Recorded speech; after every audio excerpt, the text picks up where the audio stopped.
In the kitchen and I'm cooking that Yola. In the kitchen and I'm cooking that Yola. In the kitchen and I'm cooking up Yola. In the kitchen and I'm cooking up Yola. Don't need no pirate, y'all. Don't need no baking soda. In the kitchen and I'm cooking that Yola.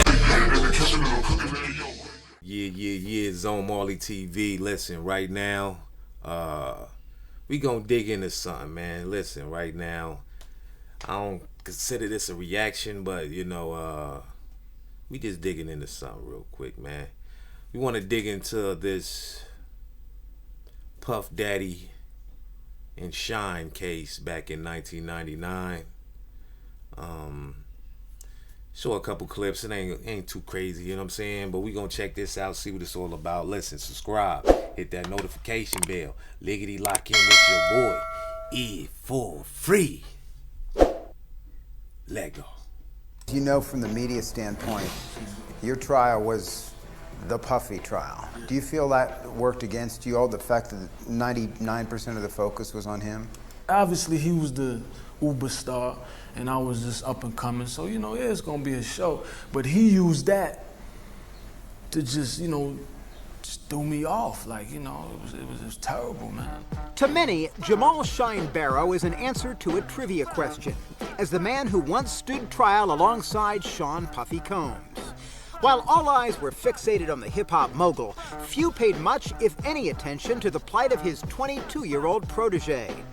Now, 3 years into Shyne's decade-long sentence, for the first time ever, the imprisoned rapper speaks on camera about his co-defendant and the infamous trial that landed him here, behind bars. People probably have the impression that you're just consumed with the idea that, you know, justice wasn't served here and that somebody turned his back on you. It's not a matter of, you know, turning your back on me. Like, how do you call a witness to testify against your comrade? That witness Shyne is referring to is Sharice Myers, a bouncer who was working inside Club New York when shots rang out that December night in 1999. In court, Myers claimed that she fell on top of Puffy during the shooting and said that he did not have a gun. But even as her testimony helped exonerate Puffy, it implicated Shyne.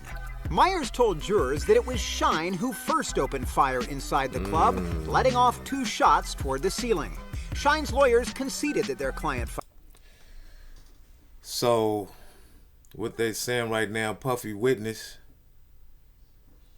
threw Shyne under the bus.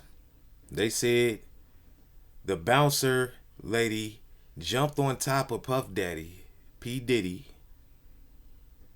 and he didn't have a gun or nothing. And then she also seen Shyne start letting shots off. All right, let's continue. Fired his gun, but only in self-defense. Shyne has maintained from the beginning that Myers' testimony, asserting that he was the first to open fire on that fateful night, is untrue. If I'm telling you that she's lying, and you saying, hey, you know, well, she helping me, but I'm facing 25 years, and you looking at probation. Yeah, those are the things that, you understand, are unacceptable. You don't have to hold my hand. You don't have to do nothing, but don't try to hurt me.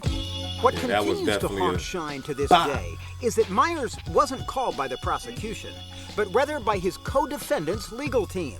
In his eyes, a move that doomed his own defense. This woman was the most damaging witness of any witness. She was worse than the prosecution's witness, which destroyed me, because the prosecution is saying I'm this belligerent, reckless, you know, okay, corralled fella, and then my co-defendant is saying the same thing. That was it. That was it. MTV News recently asked Sean Combs to respond to Shyne's allegations, and he emphatically refuted the rapper's interpretation of events. I did not force anybody or tell anybody to say anything that would damage or hurt Shyne's case. I just wouldn't do that. That would not be my intent whatsoever. And you know, that's all I'm really going to say about the matter, not to get into any negative back and forth, because y'all know me over the years on MTV News being involved in certain things. Right now, my life is positive. positive, and I'm gonna keep it like that. Just as damning as Shyrice Myers' testimony, according to Shyne, was the team of lawyers appointed to him by Sean Combs. Shyne says Murray Richmond and others were at one time on the payroll of Combs' record label, Bad Boy. Because Puffy's defense implicated Shyne in the shootings, Shyne says having his own lawyers bankrolled by Bad Boy posed a conflict of interest. Oh, so his As I lawyers... understand it anyway, the fact that your lawyers, as it turns out, originally were on Puff's payroll, on the Bad Boy payroll, that's part of this current effort to get the case retried, right? More or less, more or less. Yeah. Can you talk a bit about that and when you the learned angels that walk they were with on me, the more or Bad Boy less. payroll? Well, it was always on the payroll, you dig, but that was at a point where I thought that was my comrade. So, you know, I ain't have it made like sense. that. Yeah, Right. you know, I was a fledgling artist. Like, Right. you know, Shyne album didn't come out yet, so I didn't really have it like that. But at the point where, you know, he calling witnesses, you know, to do me dirty, then you understand that, you know, well, man, if these guys is working for him, because I went to the judge like 3 times complaining about inefficiency with my lawyers, because they was just dumbing out. Like, Right. witnesses be on the stand, they would ask them 2 questions that didn't make sense and then sit down. It's obvious that they was selling me. Monkey You wrench in the understand? system. order to That's what that appease sound like him. to me. You know, there was a dual loyalty there. Shyne's trial attorney, Murray Richmond, responded to Shyne's accusations by telling MTV News in a statement, quote, "I had absolutely no connection to Puffy Combs. My checks were handed to me by Shyne. I'm sorry he feels animosity towards me. But you I on wish him Puffy nothing but payroll." the best." Sean Combs echoed those sentiments, telling MTV News that despite Shyne's charges, he remains supportive. I'm not forgetting about Shyne. My prayers go out to him. Any support that is needed. You know, we here at Bad Boy, we still here for him. And, you know, we know he's on Def Jam, and we wish him the best of luck. It was an unfortunate incident. Nothing that the man meant to do. He was acting in self-defense. He didn't deserve 10 years, and that's my statement. As you know, XXL reprinted an interview with you from a couple years back. There's a piece with your mom in there, and there's also a response from Puffy in there to some of the allegations that are made that your mom makes. Can I ask you to respond to some of those? Puff in this says that from day one, he offered you his legal team as well. That he said that Johnny Cocker and his guys could represent you as well. Categorically untrue. He says he offered to pay for your appeal. Absolutely not. He said there's no beef between me and Shyne, absolutely not. Everything's cool between us. Would you agree with that? I mean, there is no me and Shyne. Like, it's, you know. There's no relationship there to have a beef, right? Exactly, you know, he doesn't exist to me, and, you know, it's really that simple. Yeah, so it's pretty much telling you. That's pretty much telling you, like, you know, how he does his artist, Guns, you know. drugs, money. But I want to show you this other clip, you know. This other clip right here. All right. We're about to check out this other clip right here. This is actually from a witness that was there that night. And this person actually got hit with a bullet in the face. And this is what she been saying from Jump Street. So let's hear what she has to say. Hey, how you doing? So, here today about this latest lawsuit with the P.Diddy, Puff Daddy, Puffy, Sean Puffy Combs, whatever you want to call him, lawsuit that has come out involving the producer Little Rod. So basically his last 2 lawsuits, or last 2 major lawsuits, the one with Cassie, she made mention that Puffy made her carry his guns into nightclubs and wherever they went. And he threatened her to make her feel like she had to do so. And while there were lots of things of importance, that stood out to me. And I'm going to tell you why. In this lawsuit with the producer Little Rod, they were both SA'd by him and threatened and physically harmed. But in this lawsuit, He appears to be a very young producer to me, but he said something very specific. As a means of threatening him, Puffy said, that's why I shot up the club in New York back in 1999 and let Shyne take the fall for it. Let me tell you why that's of utmost importance to me. Because I am the woman who he shot in the face in that 1999, December 27th, 1999, Club New York shooting. I have told everyone ad nauseum since then, even the surgeon who did the surgery to take the bullet. I got shot in my face with a 9mm hollow point bullet called a cop killer. I literally have told everyone and never changed what I said. I watched him. I got pow-powed in the face. I watched him fire the gun. I've said it all this time. Even the surgeon who did my surgery to take out part of the bullet fragments that was aspirating into my lungs and try to remove as many bullet fragments as possible testified in the criminal trial that while they were putting me under, I was screaming, Puffy, pew pew me in the face.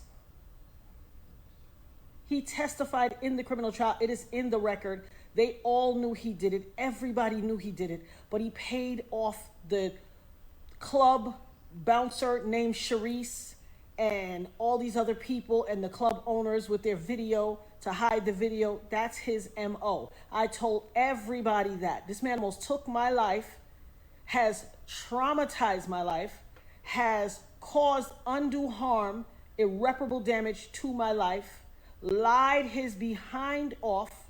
I've had all these youngins on the internet harassing me, swearing that I'm making it up that he did it. And look what he did to Little Rod. He threatened him. Oh, you don't think I bust my gun? I shot up the club in Club New York and let Shyne take the fall for it. I shot them people. Well. It only took 24 whole years for it to come out. You see this tattoo? This commemorates me. All right, we gonna end it right there. But you know, I'm not trying to be on the bandwagon of the Puffy hate train, but the whole thing is, you might have had. Hold up. Well, there's been speculations he was involved with Tupac's murder. And at that point, it's like, gotta go, you know? And the thing is, it's like, without Puffy, we might have Biggie and Tupac. Because why is Biggie in LA all that time? This, oh, I'm chill, going on, it's hell. That's Puffy's idea. Why are you in LA? Tupac just died a year ago. What's your problem? So at the end of the day, I thought it was weird back then, you know what I'm saying?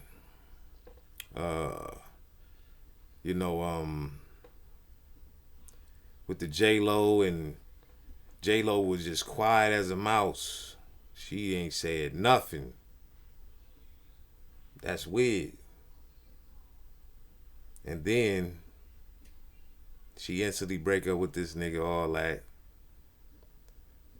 And then it's like nothing said about it, nowhere to be found, you know. And I understand why J-Lo don't want nothing to do with this, because she does have a career of her own, you know. So she don't want to touch this. She probably was involved a little bit, little ways she can't touch it. Respect it, you know. But this situation right here, Shyne pretty much let you know, like, you know, it's he actually knew the dudes that was beefing, that was starting drama up in that joint, you know. He bust in the air. Shyne bust his gun, he bust in the air, but he didn't shoot first. You know. You know, Puff Daddy, P.Diddy, whatever you want to call this nigga. I never really liked this nigga. I ain't gonna even lie to you. I never really liked Puff Daddy, man. I never really liked P.Diddy. You know, I was death row. But I like Biggie. I like Lil Kim. You know, I like some of his artists. Total, 112. I liked them. They was cool. Mace. But it's just Puff Daddy, glossy ass, man. Pause. But no Diddy, nigga. No Diddy. Let me go back to serious. Listen. So it's just like, but also the thing in my mind is, if you gonna get R. Kelly, if you gonna get P. Diddy, get all these other niggas, these white motherfuckers, man. Get them niggas. Because I guarantee you, these niggas worse than these niggas. They got a little bit more clout under their belt, a little bit more network. You know what I'm saying? More ties. So yeah, man. It's just a question mark out there. You know, Shyne got thrown in the bus. Or he really bust his gun, man. He really did that, you know. Me personally, it's sketchy. I'm sketchy. Now that we know. But listen, man, I'm about to get up out of here, man. Subscribe. Hit that notification bell. Really lock in with your boy. Listen. Get down there. You know what I'm saying? Hit my Instagram. Hit my Twitter. And hit that, you know, if you really want support, hit that Cash App, man. No pressure, you know what I'm saying? But listen, man. What I'm about to do. Zone out. In the kitchen and I'm cooking that yo. In the kitchen and I'm cooking that yo. In the kitchen and I'm cooking up yo. In the kitchen and I'm cooking up yo. Don't need no pirate, y'all. Don't need no baking soda. In the kitchen and I'm cooking that yo.